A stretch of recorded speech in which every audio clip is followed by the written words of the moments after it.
It's funny. I was literally thinking about ego, and then you just said it. I think for a lot of people, and including myself, understanding ego and letting the ego go is a big step towards really understanding that you're not just your mind. So, can you speak a little bit about like maybe tuning into more of the being instead of like more into the ego? Like how can like a normal person that might be new to spirituality like have more of that experience? Yeah, for sure. Anybody who's new to this practice, the first and foremost thing that I can recommend is just slowing down the breath. That's it. So you find that if people do box breathing, like box breathing is so easy. You just inhale for 6 seconds, hold for 6 seconds, exhale for 6 seconds. That's it. And then go to 8, go to 10. If you find that to be really easy,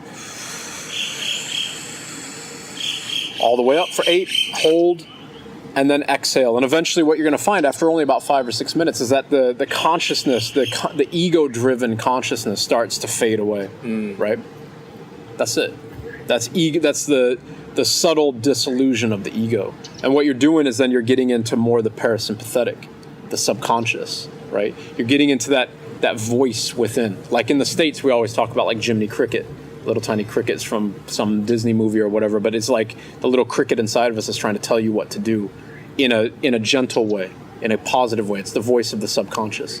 That voice that we can simultaneously never hear because it's not loud enough, but at the same time we can never forget it because it's always present. You know what I mean? The ego is what's keeping us from listening to that. That's the truth. Got you. So yeah, just bring the breath down. That's it. First and foremost, bring the breath down. Then you can go into meditation. Then you can go into your yoga practice. You can do whatever it is you want to do, right? But everybody who is breathing at a state that is too rapid, you're never going to get there. Right. Because sometimes you've been so in your head, and then that breath just brings you back more, your attention more outwards or wherever you want to. Yeah, exactly. When you want to direct it. Exactly. Got you. The monkey mind is a mind of chatter, right? So it's here, it's here, it's here, it's here, it's everywhere. Meditation is nothing more than a focus on one singularity. That's it.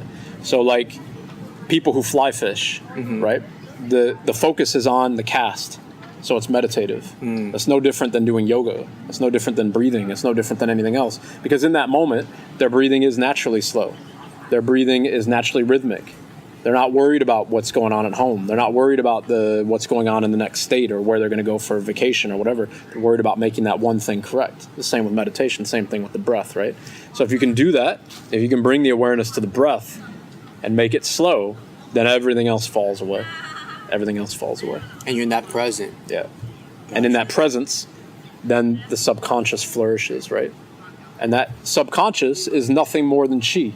It's nothing more than the energy that we already have within us. And that energy flows and radiates through not only us, but everything, every living being, every essence on this planet and on this universe, right? So we are tapped into almost like the universal power supply, if you will, to the grid. Or to the matrix, if you want to be cliched about it. You know what I'm saying? And once you've tapped directly into it, then that's what you are. You simply are that, right? Hey, what's up? It's your boy Marco Chak. I hope you enjoyed the snippet of the conscious conversation. If you want to catch a full conversation, you can head to our YouTube channel. And yep, I'll see you there. Love and peace.